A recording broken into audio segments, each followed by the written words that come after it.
राजनेता बालिन शाह हो। केपी शर्मा ओली त राजनेता होइन। होइन कसरी हो? यो त हत्यारा हो नि। हिजो धर्मप्रसाद ढकाललाई भात खान लगाएर पछाडि 75जनालाई मारेर 14 वर्ष जेल बसेका होइनन् र यिनलाई राजाले चाहिँ आम माफी दिएर निक्लेका हुन्। अनि कहाँबाट राजनेता हुन्छ? यी सुन्यो होइन केपीको झोलेहरू, जो चोर उसैको ठुलो चोर भन्छन् नि। आफै हत्यारा, आफ्नै नेता हत्यारा, केपी बुढो नै हत्यारा।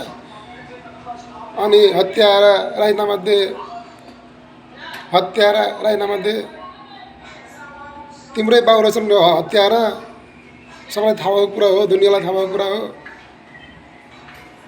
आफै मान्छे मार्दै हिँड्ने अनि अरूलाई दोष दिने, यस्तालाई अझ नेता मानिदिने ठुक्क झोलेहरू। लाज नलाग्नु पर्छ, तिमीलाई लाज लाग्नु पर्छ। कस्तोको सँगत गरे भन्ने कुरा लाज पनि मान्नु पर्छ।